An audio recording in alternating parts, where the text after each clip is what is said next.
ยังดียังดี3 เดือนมันคือเลวายไปยังสดสบายตัวมันนี่มันมาพอดีระยะเสียงดังเอาดีเลยนี่เอาเรื่องเป่า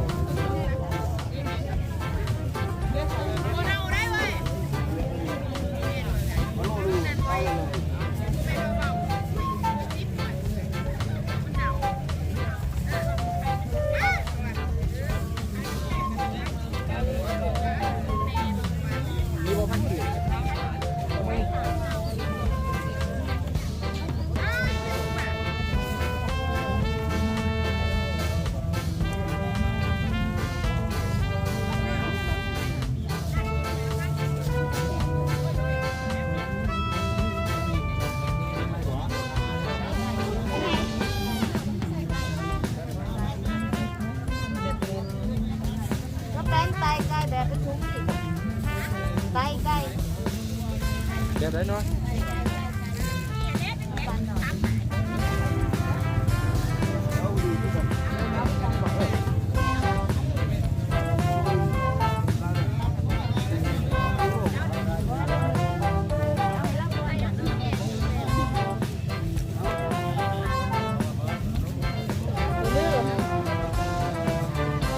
ไปหาพันกระแป้นโอ้มี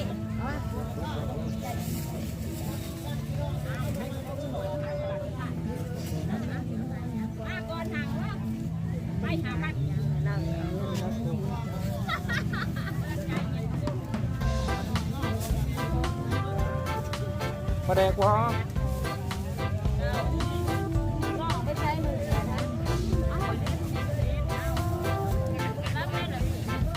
แป้นไตมันถุงอะไรแป้นได้ไก่ทัดที่หา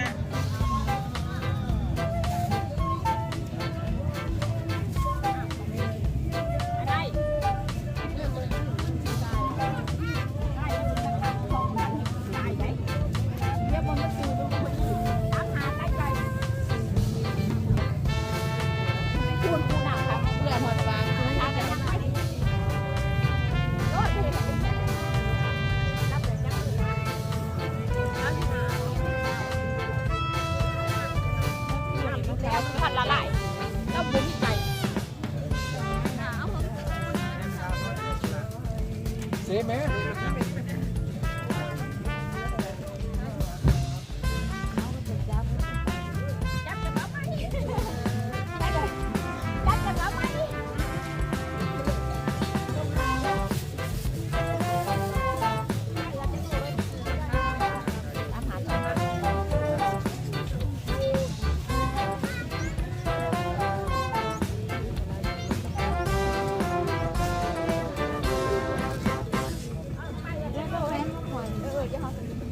ก็ใครมาหนึ่งเอาเขาไปหาอีเมลเด้อ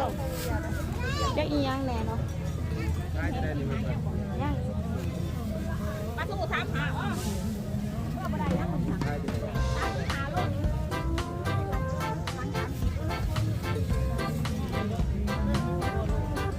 เฮ้ยหาโต๊ะมีเงินประมาณครึ่งโลอันนี้เนาะโลนี้เนาะมีเงินเท่าไหร่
ได้ดิ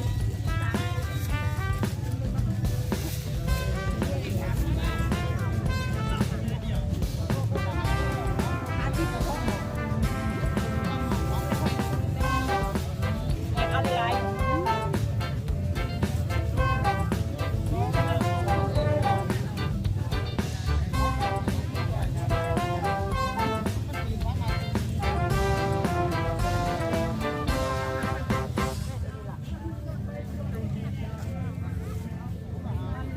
ป้าอันนี้โลอะไรนี่โลหาซิปนะ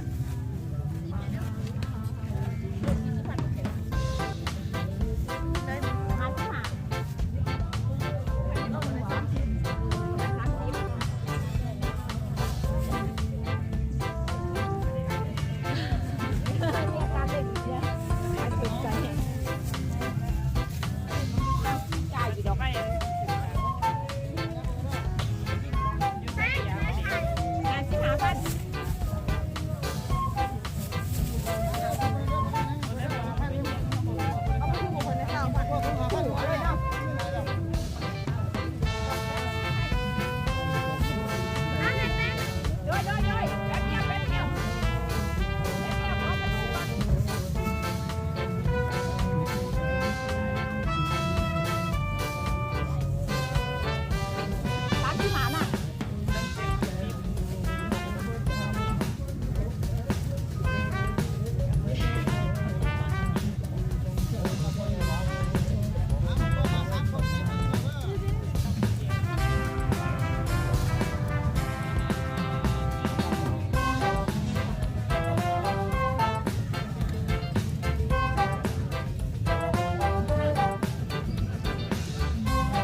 สำหรับตัวนี้ก็มาถึงถ่ายคลิปแล้วเนาะจะได้ก็ฝากฟังนำพ่อแม่พี่น้องบ้านเฮาเนาะที่ได้ชมคลิปของผู้หาเนาะแล้วก็ขอบอกขอบใจนำพ่อแม่พี่น้องบ้านเฮาเนาะที่ติดตามชมเนาะในแต่ละคลิปแต่ละตอนเนาะก็อย่าลืมเนาะพ่อแม่พี่น้องบ้านเฮาช่วยกันกดไลค์กด Subscribe แล้วก็กดติดตามให้เด้อแล้วก็ขอบอกขอบใจนำพ่อแม่พี่น้องบ้านเฮาเนาะที่ชมคลิปของผู้หาเนาะก็อย่าลืมกดไลค์กด Subscribe ให้พวกข้านี่เด้อเพื่อเป็นกำลังใจเฮ็ดคลิปต่อไปเนาะสำหรับคลิปนี้ก็ขอบใจเนาะพบกันใหม่สบายดี